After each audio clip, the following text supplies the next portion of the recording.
Hello, welcome back to another video. Today, I'm going to share with you how to make the best homemade pumpkin pie.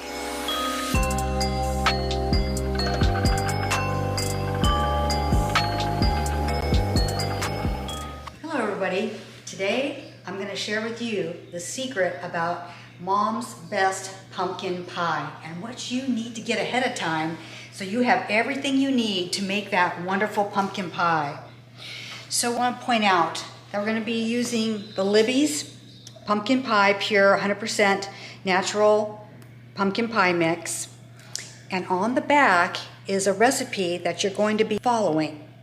However, the key is additional ingredients that I'll be sharing with you that will really make this pie pop. So you want to get your crust out that you had in the refrigerator, and this one is fantastic. This is the Pillsbury pie crust. There's 2 of them in here, so that's why we're going to make 2 pies, because everyone's going to want a piece of this. So get this out so it starts unchilling, and then your eggs. So now I'm going to just follow the recipe on the back of the can and start putting the ingredients in the mixing bowl. And then we'll get right back to you about those special ingredients.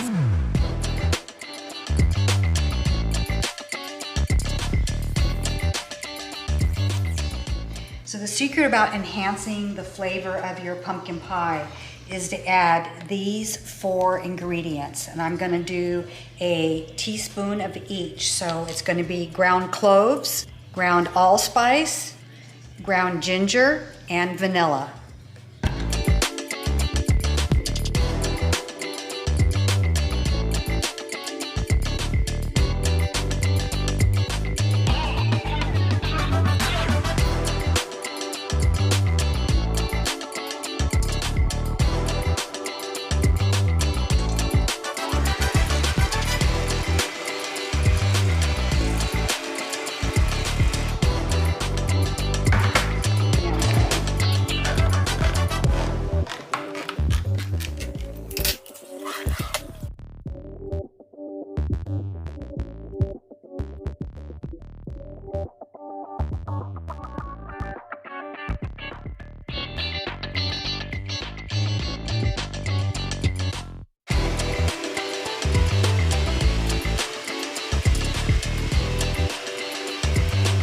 As per following the recipe, you are going to use the Nestlé's Carnation evaporated milk.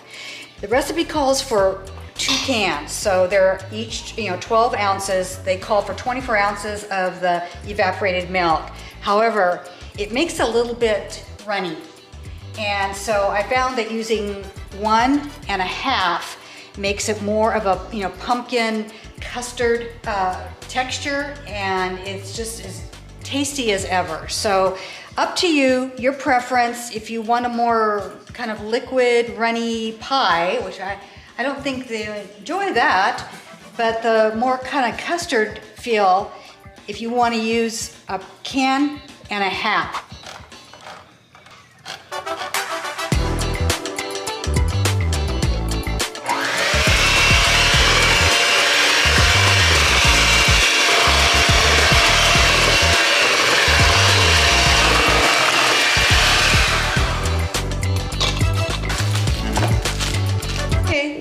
So I'm going to go ahead and spray the bottom of my pie dishes. I'm using just regular Pyrex pie plate.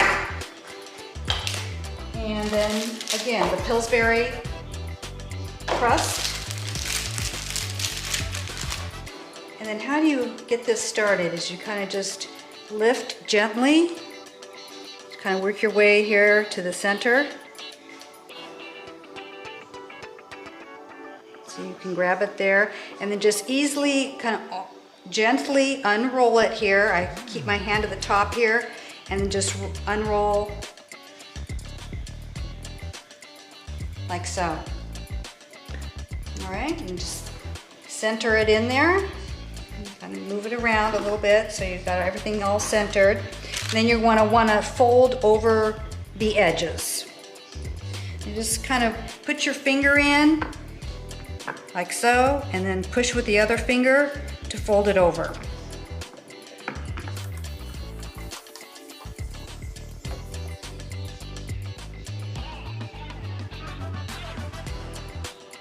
Okay, now that we've got our Pillsbury crust in the pie pans, I'm gonna go ahead and coat it's using egg yolk. So just one egg yolk, whip it up real good in your container here or your holder. And then you're just gonna go along the outside here. And what this does is it prevents the crust from getting burnt.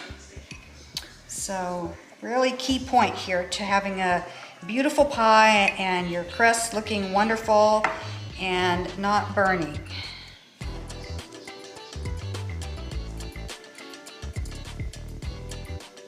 Now that you've coated your crust, the outer part of the crust with egg yolk, it's time to pour in the ingredients.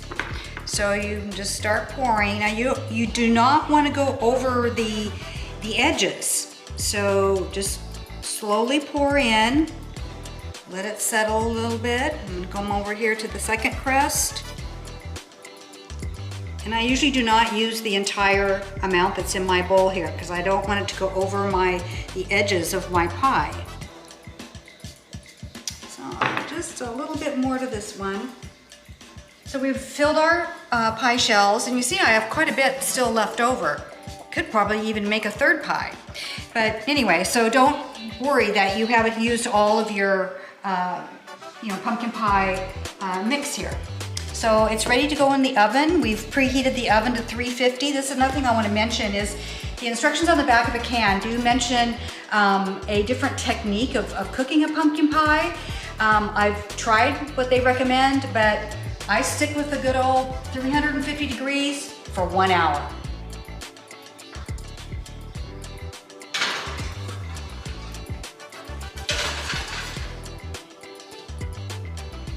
Good. 460.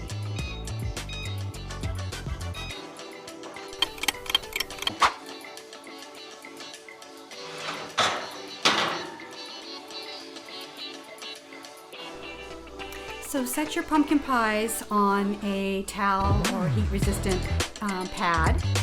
I usually let my pies cool for at least 4 hours. And next, all you need to do is cut a slice and add real whipped cream to the top and enjoy.